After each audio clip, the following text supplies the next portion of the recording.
Welcome, everybody, to Vision Untethered podcast, our special series of Implementer Untethered. Co hosting with me today is Micah, one of our amazing fractional COOs. I am Jill Simonds, founder and CEO of Savvy. We help business owners scale confidently with a fractional C suite that delivers immediate results and increased value for growing companies. Our incredible guest joining us today is Gavin Brauer, who works with adventurous business owners building impactful companies and helps them drive profitable growth and scale sustainably.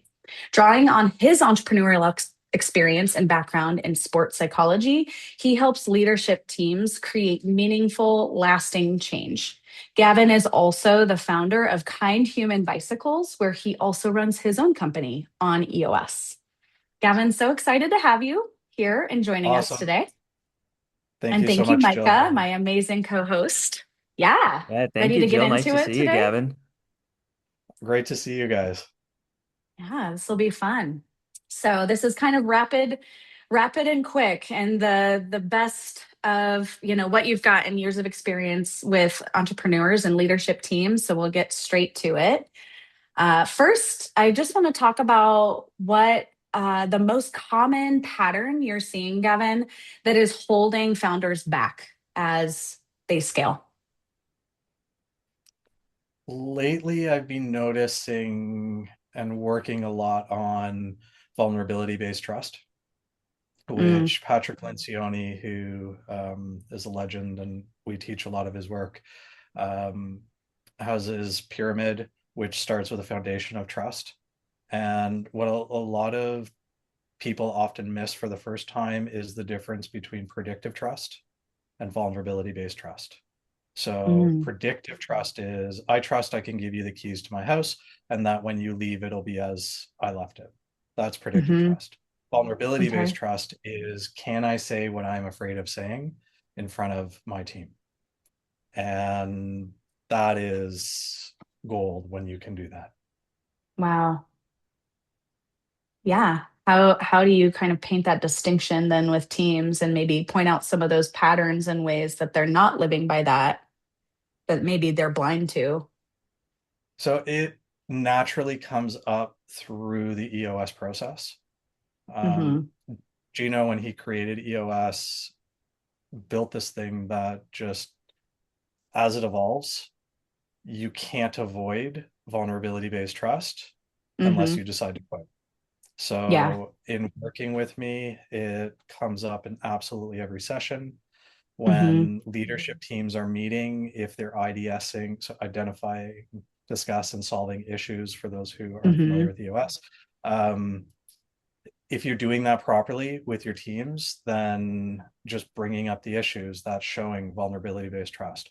Do we trust our team, or do I trust my team as a visionary or whatever you are on the team to say this is the issue we need to solve, especially when we don't have an easy solution? That is Hmm. displaying vulnerability trust. Beautifully painted. Yeah, picture. I love that. Yeah, Without and then that, it's you're trusting. dancing around it. Yeah, and I can give you another example which actually just happened to me this week. Hmm. So I hired an integrator who I've been working with for coming on a year. Okay. Um, we've we've been working on acquiring another business. Um, Hmm. our business is at a stage where I'm not paying him what he's worth. Like he's that is just a fact. Mm, So we're working on this acquisition. He calls me to say they've got another buyer. We're not ready to go through with the deal because we got some stuff we've got to do to put ourselves ready to do it. And they've got another buyer. The deal is dead for now. The first thought that popped into my mind is my partner, the other buyer. It is a completely irrational thought. I have zero evidence to suggest like hmm. this is not him. Like it's completely irrational. It's entirely fear based. But that popped into my mind without my control. Hmm. Being vulnerable, I was vulnerable with myself and that I admitted to myself what happened. And then in Hmm. my L10 this morning, I brought it up. How'd it And go? he just looked at me and he's like, I'm sorry, like that happened. Like, let's talk about it. And it was a very healthy conversation. And it actually, by me bringing this up, helped me connect deeper with him to build even Mm-hmm. more trust, because we have a Right. very trusting relationship. We have a high level of vulnerability based trust. There's always cracks, there's always ways to improve, and this just Mm-hmm. helped us get better. So that is like one example from today of a real live Mm-hmm. experience, like real live example. So this stuff is Wow. hard. Yeah, I takes like how you courage. say trust is the thing. What I often hear is in the negative, where it's fear or fear of letting go or the Yeah, visionary getting in their own way, all of those things. So trust paints it in a positive and proactive light of that's the thing we do need to do. Mm, yeah. Hmm. And It's all so, it's Yeah, there's so much fear in running a yeah, business, especially when you're the owner and the weight of the world is on your shoulders. hmm. Yeah, so I cut Oh, you off, so absolutely. no, apologies. that's, I was just going to say that's what the EOS system forces is to the trust and then accountability for that trust, right? And Yeah. that's tough. And I wonder is if it's and it might be tangential to that, but what's the hardest truth that founders eventually have to face about themselves as leaders? Mm, I think it comes back to humility. Hmm. And I have this theory that I've been working on, that I think the foundation of confidence is humility. And it seems odd. And I might go on a bit of a tangent in order to come back to your question. So give me some No, I grace with that. appreciate your I insight. like Go for it. this. Yeah, I Yeah. Yeah. like this. So it's a working theory. I haven't proved it yet.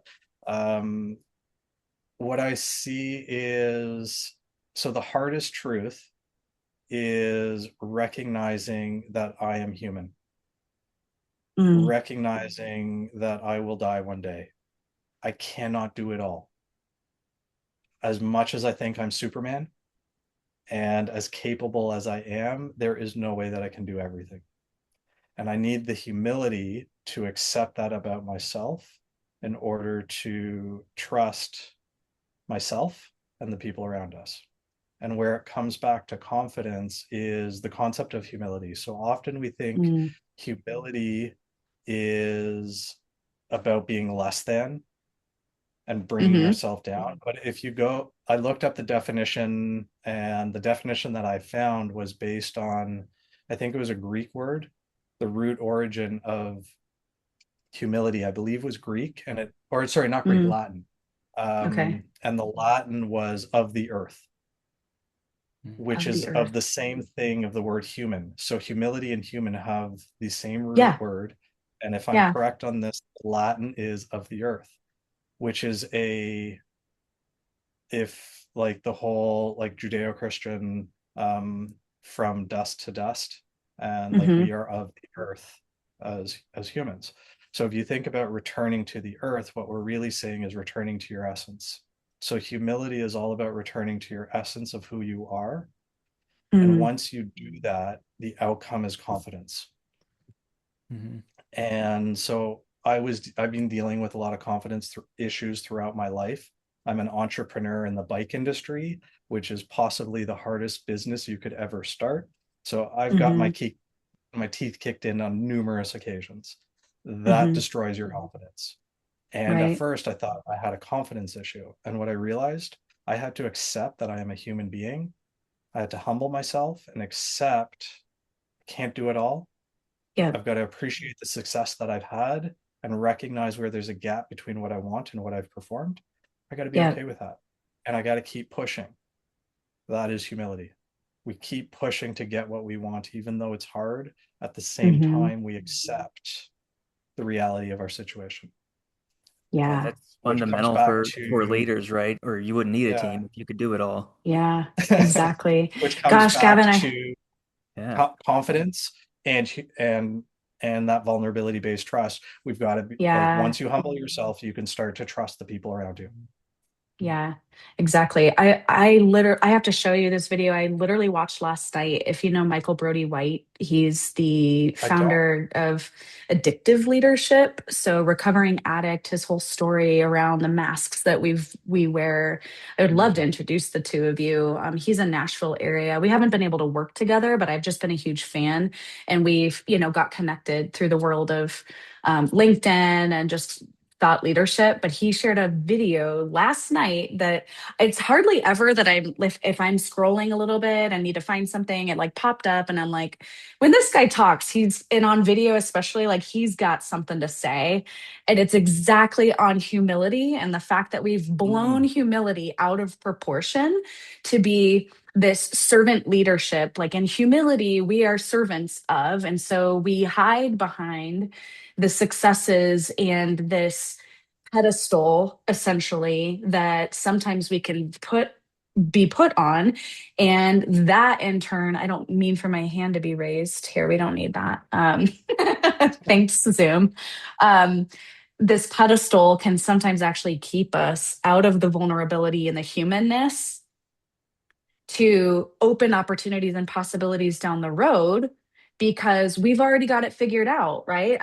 If I'm humble and I have the humility, I've already been there. I've got it. I've got it all figured out. I don't need to burden somebody. I like this confidence piece of like, I'm confident, I got it, is actually a falsity that we wear that actually keeps us from the opportunities in front of us, from connection with others, so because we have to hide behind it as if, no, I've got it all figured out. So, and he tells this very specific story of the way that, like, that came to reality for him too, similarly to you. So I'll I share that would video with you when we wrap up, because it's just I would love wild that. that that you literally are Please, talking I would about love this. that. And if you can make an Yeah. introduction, it sounds like a human being I'd love to spend time with. So Yeah, thank he's you. pretty amazing. Yeah, he's Yeah. pretty raw. All of his leadership practices based on like patterns of addiction, and not even necessarily like whether you're substance addicted or work addicted, right? We all as humans like talk about being back to dust is addictive tendencies. We have our means of coping with what's in front of us. And sometimes it's extremely healthy. Sometimes it's a bike ride that keeps me grounded, right? All of us have choices that we're making. But oftentimes within that, in human nature is addictive tendencies. We go to something.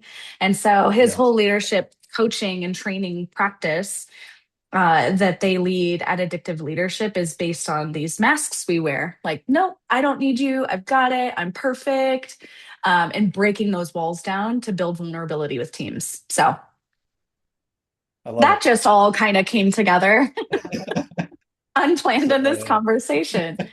Onward and upward before we digress more, but it's a good one. All right. Lastly, within this section here, kind of a lightning round with you, Gavin. So, quick three lightning round questions that we have for you.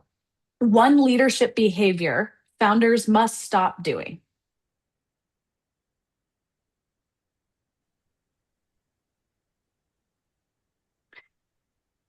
The not first thing that trusting comes to themselves, mind. not Okay. trusting themselves. So Ooh, start trusting yourself.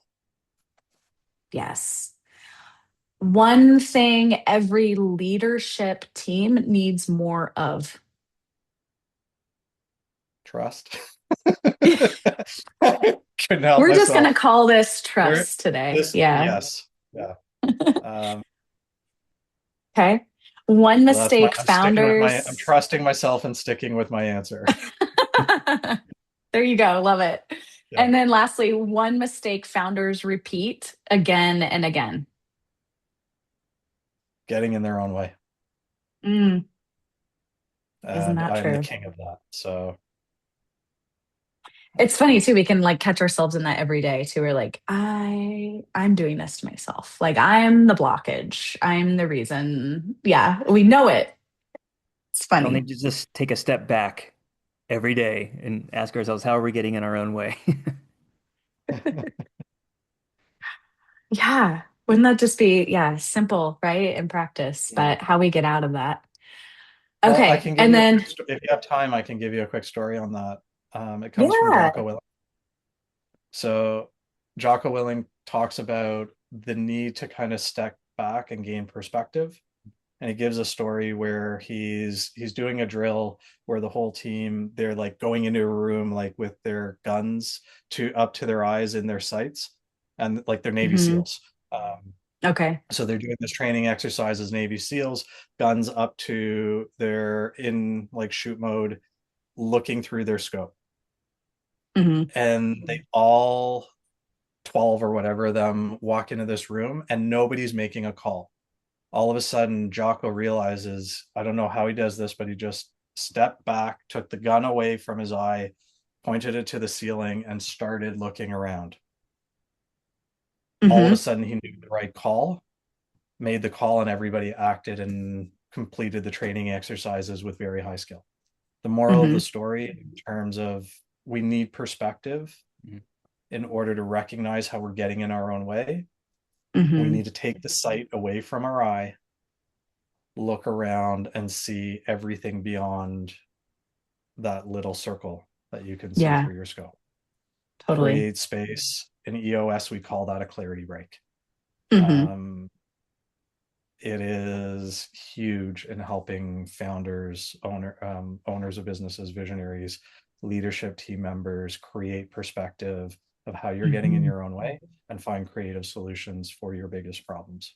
So if anybody ever wants, just Google EOS clarity break. I'm sure you'll find it. You can Hmm. reach out to me, any EOS Yeah, implementer, and we'll gladly help you with this one little skill that will change your life. absolutely. Yeah, if you've even just guidance, I think I'm volunteering you, Gavin, and kind of anyone who wants to follow up, like what are my first pointers and tips? Clarity break. Yeah. Um, If you are a kind, it's adventurous human and you're building something special, reach out to me. I'd love to talk to you. I'd love to help mhm. you. Yes, you need good people in your corner, like Gavin. Yeah. Love Thank it. you. Great. All right, shall we move into our trivia round to take it home? Please do. Okay. Okay. All right. May I start the first one, Jill? Yeah, please. Okay. So the first, Gavin, how long does it usually take for a leadership team to actually start running EOS well? 2 years. Um, every team gets there in their at their own pace. On Hmm. average, we talk about it's a 2 year journey to really become masterful at this. Hmm. And it's not just about knowing how to use the tools, it's understanding them at such a deep level you're able to teach them to your entire company, Hmm. Hmm. getting to the point where everybody top to bottom, left to right, is using the tools proficiently. And that takes Hmm. time. And typically Yeah. it's about 2 years. And it's absolutely 100% worth it. It will change your life. Yep. Can speak from experience, both of us for sure, too. Absolutely. You get to that followed by all stage and it just starts to click. Thank you for saying that, Mike. That is, Hmm. yeah. Hmm. Excellent. Next one is, what is the most common seat that the founder struggles to let go of? I think it really depends on where they have skill or where they've been or Sure. where they struggle to hire. Hmm. Um, the number one, like the easy answer, is the integrator seat, assuming the founder is not the integrator. As a side Right. note, like there are a lot of founders out there who are very capable about being a strong integrator. If you're not, find your integrator. Fractional is a great way to get started. Um, Hmm. it it comes with less risk. You get somebody who's got a ton of experience, and if you use what I like about the fractional integrator firms out there like yourself is you've got experience of placing the right people with the right Hmm. founder, and like that's the hardest part, is finding the person who's the right fit for you. Yeah. From the integrator seat, then it's about like maybe you're a founder who's really good at marketing and sales, or maybe you're a tech founder and you're really Hmm. good at the tech skills or the operations. um, if that's where your skills are and you've built your company by being in those seats, I find it's Yeah, often hardest to let go of the stuff where you've spent the most time. absolutely. Makes a lot of sense. All Do you want to hit right. this next one, Next, yeah, Micah? next trivia question. Uh, in most companies, which of these causes the most issues? Wrong people or unclear expectations? Well, it starts with wrong people. Like, if so, we define wrong people as people who don't fit your core values, your ways of being. Um, so if you don't fit, if you have an employee or employees who don't fit your core values, there is no seat for them. It'll create toxic relationships. It'll destroy your Mm, culture. Mhm. It will destroy everything. That will breed many, many issues. The hmm second point about setting clear expectations is part of what we call LMA, leadership plus management equals accountability. Setting clear expectations is part of being a great boss, which is absolutely critical. It's also a much easier thing to fix than having the wrong people. Amen. Yep. We've all seen it. Yes, it's very true. All right. And last but not least, which issue shows up on leadership team IDS, identify, discuss, solve, right? The issues list the most? People, communication, accountability, or priorities? Well, every single one of those following people is a people issue. That's true. So we have a saying in Yes. EOS that 82% of issues are people issues. I personally believe the other 18% are lying. Every issue is a people issue. Ooh, yeah. I love that. And I've yet to have somebody give me an example of something that I can't bring back to a people issue at its root. And if you're out there hmm and you want to test me, give me a call and let's talk about it, because I'd love to somebody prove me wrong one day. But it's like Ooh, we're human beings and everything comes back to people. so well said. Excellent. Well, this was fun, Gavin. Amazing to have you, your expertise, your energy is just so felt. And we're grateful that you took the time today to be here. Well, thank you, Jill. I've been on a bunch of podcasts, and this has been my most fun. So, Oh, well, good. thank you for the Good. opportunity. Awesome. Yeah, Well, I thank you, had fun Gavin. myself. All right, cheers. If anyone wants to find you, Gavin, where's the best place to reach out, whether that's EOS, geeking out on biking, or find you for that clarity break? Where's the best So place to the reach out? easiest place, so find me on LinkedIn, just search Gavin Brauer. I don't know if there's many of me, but I think I still have my photo is I'm wearing a helmet and ski goggles because entrepreneurship is a contact sport and you need to be properly protected. So find me on LinkedIn. If you search EOS Gavin Brauer, Brauer, I'm sure I'll pop up, or kindhuman.cc. If you send a note to any of those email addresses, they'll put you in touch with me. So thank you so much for having me, Jill and Yeah, Micah. likewise. Thanks, everyone, Thank for you. being here and listening in, and we will see you all next time.